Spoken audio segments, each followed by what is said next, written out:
Olá, sejam todos muito bem-vindos. Eu sou o professor Guilherme Alves de Melo Franco, especialista em Direitos Material e Processual do Trabalho e Previdenciário pela Universidade Estácio de Sá do Rio de Janeiro, formado em Direito pela Faculdade de Direito da Universidade Federal de Juiz de Fora, Minas Gerais. Estou a desenvolver, no meu canal do YouTube, Guilherme Alves de Melo Franco, Estudar Direito, um curso gratuito sobre os direitos material e processual do trabalho, que tem por objetivo o estudo da consolidação das leis do trabalho, artigo por artigo, e como livro base, os meus comentários à reforma trabalhista, Lei 13.467, de 13 de julho de 2017, lançado pela editora Juruá de Curitiba, no Paraná, no ano de 2021. Esta é a nossa aula de número 139 deste nosso curso gratuito sobre os direitos material e processual do trabalho. E nela estaremos a desenvolver nossos entendimentos a respeito dos artigos 430 e 431 da Consolidação das Leis do Trabalho,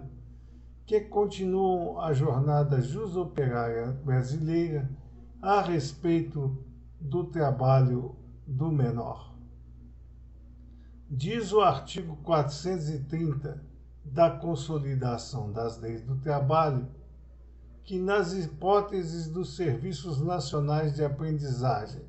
não oferecerem cursos ou vagas suficientes para atender à demanda dos estabelecimentos, estes poderão ser realizados por outras entidades especializadas em formação técnico-profissional metódica. Dessa situação, nós podemos extrair que, quando os serviços nacionais de aprendizagem, que são os organismos autorizados e competentes para oferecerem cursos de formação de aprendizes, não tiverem a oferta desses cursos, ou ainda que tenha a oferta desses cursos, as vagas não sejam suficientes para atender a demanda dos estabelecimentos, estes cursos poderão ser realizados por outras entidades especializadas em formação técnico-profissional metódica, como escolas técnicas de educação, entidades sem fins lucrativos que visem a assistência ao adolescente e à educação profissional, registradas nos conselhos municipais dos direitos da criança e do adolescente, entidades de prática desportiva das diversas modalidades filiadas ao Sistema Nacional do Desporto e aos sistemas estaduais ou municipais correspondentes. Portanto, na ausência de cursos fornecidos pelos Serviços Nacionais de Aprendizagem, ou que esses cursos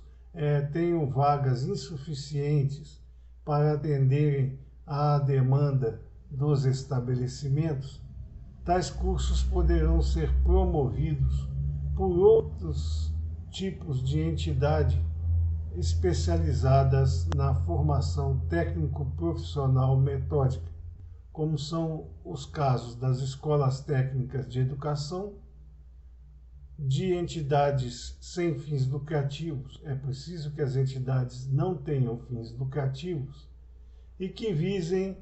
a assistência ao adolescente e à educação profissional. Sejam também essas entidades que visem a assistência do adolescente e a educação profissional registradas nos conselhos municipais dos direitos da criança e do adolescente. Portanto, temos que as escolas técnicas de educação, as entidades sem fins lucrativos que visem assistência ao adolescente e à educação profissional, desde que registradas nos conselhos municipais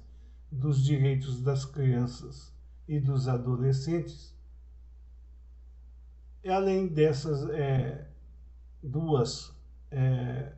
entidades especializadas, nós temos também aquelas entidades de prática desportiva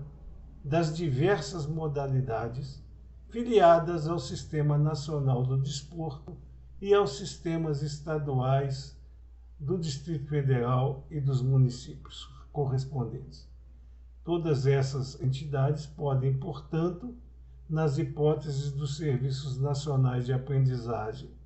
não oferecerem os cursos ou não tiverem vagas suficientes para atenderem à demanda dos estabelecimentos, realizarem tais cursos.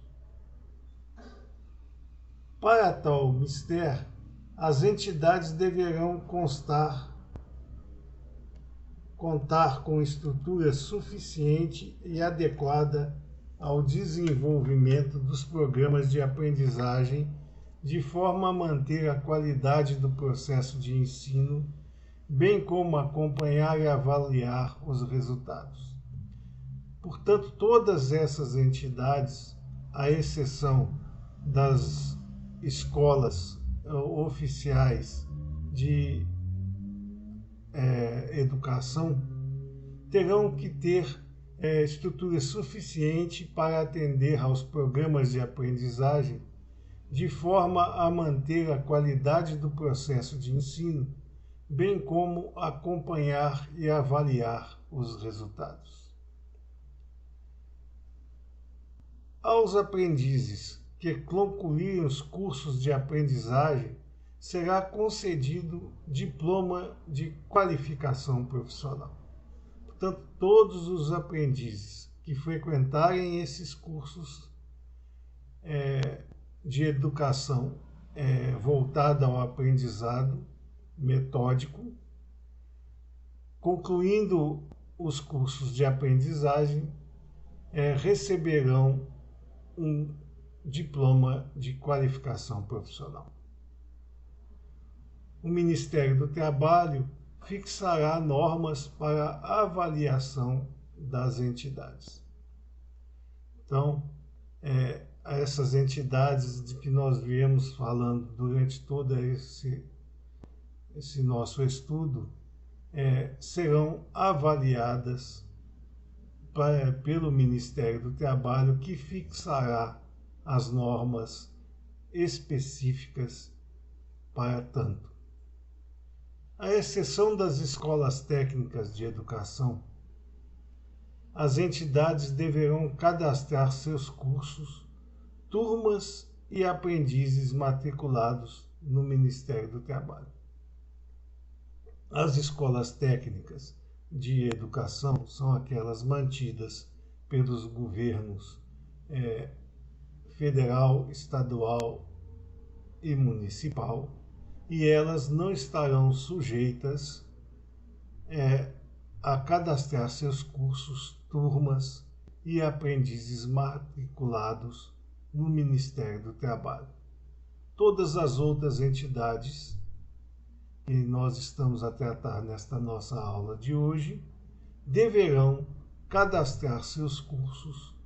turmas e aprendizes matriculados no Ministério do Trabalho. As entidades poderão firmar parcerias entre si para o desenvolvimento dos programas de aprendizagem consoante regulamento. Portanto, as entidades poderão firmar entre si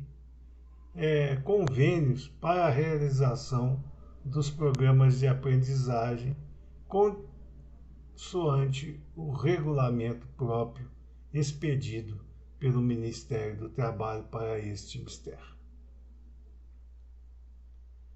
Diz o artigo 431 da Consolidação das Leis do Trabalho que a contratação do aprendiz poderá ser efetivada pela empresa onde se realizará a aprendizagem ou pelas entidades mencionadas no artigo 430 da Consolidação das Leis do Trabalho, que acabamos de tecer nossas considerações a respeito do mesmo, caso em que não gerará vínculo com a empresa tomadora de serviços. Aqui há uma oportunidade do artigo 431 da Consolidação das Leis do Trabalho, que os aprendizes poderão ser contratados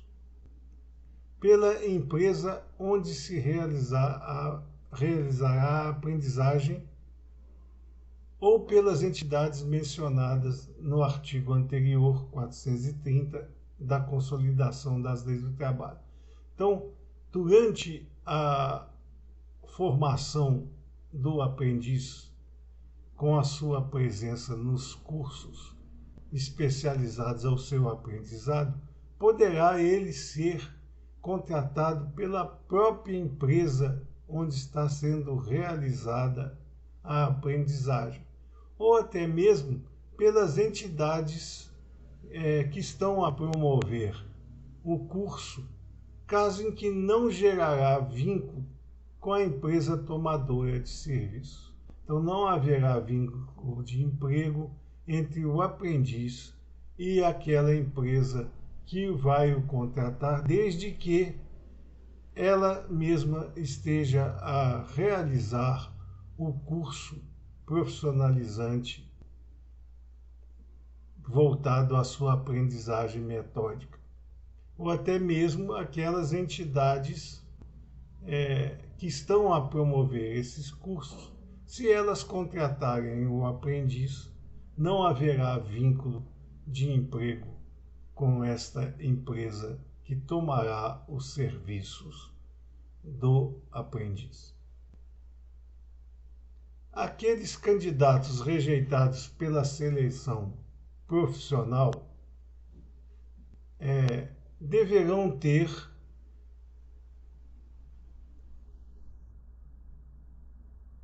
uma oportunidade, tanto quanto possível, de uma orientação profissional para o ingresso na atividade mais adequada às qualidades e aptidões que tiverem demonstrado durante o curso. Às vezes, o menor ou o aprendiz,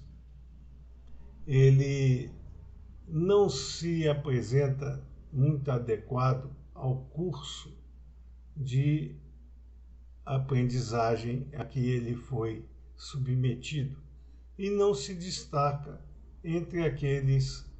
candidatos a uma efetivação profissional posterior.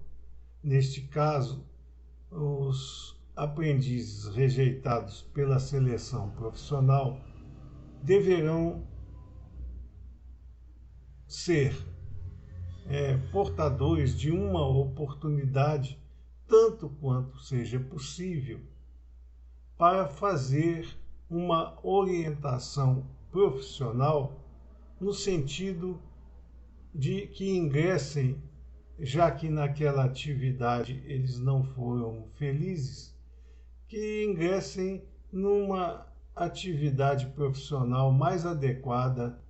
às qualidades e aptidões que tiveram demonstrado durante o curso.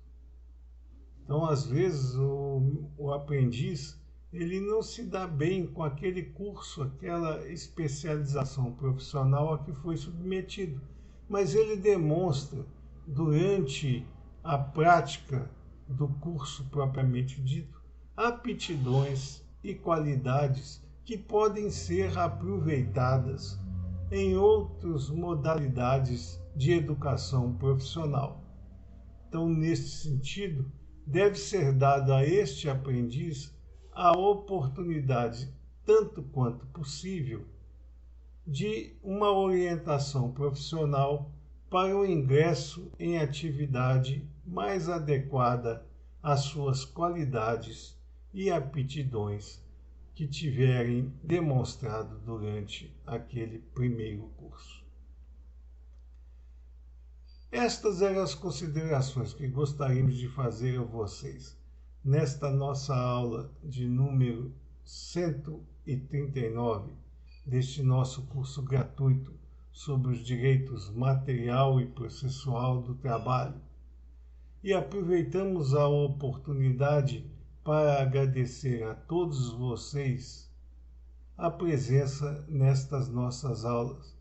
e solicitar ainda uma vez mais que aqueles que ainda não o fizeram se inscrevam no nosso canal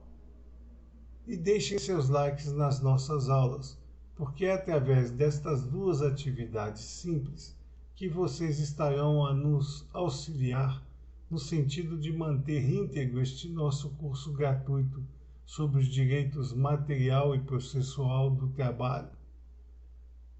e fazer com que nós tenhamos a oportunidade de distribuir o conhecimento aqui arregimentado ao maior número de pessoas possível. Muito obrigado a todos.